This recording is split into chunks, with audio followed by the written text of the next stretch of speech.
So this is going to help you through the basic chord structure of Fire and Rain. It starts with your F shape, but you're going to move that up to A. So play this A chord with an A bass note. Makes perfect sense. Now we're going to move this A chord down to G, but we're going to include an E bass note. Then we're going to play a D chord. James Taylor does his suspensions. Then an A chord. Just A chord. And then E major, followed by G major 7.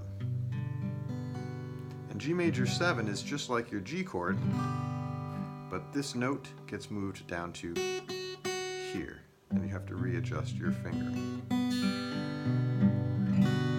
Okay, so with the capo on, capo is here.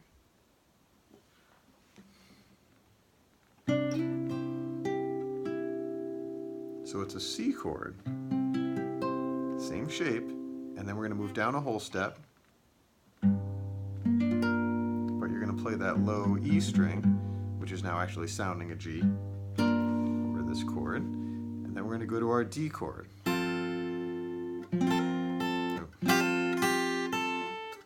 To an A shape, which is actually sounding a C.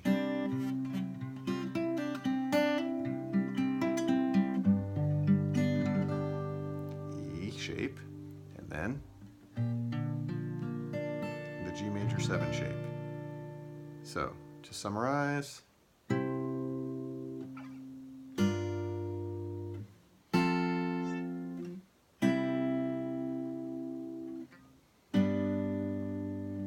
G major 7. That's the basic outline. Get that down for now.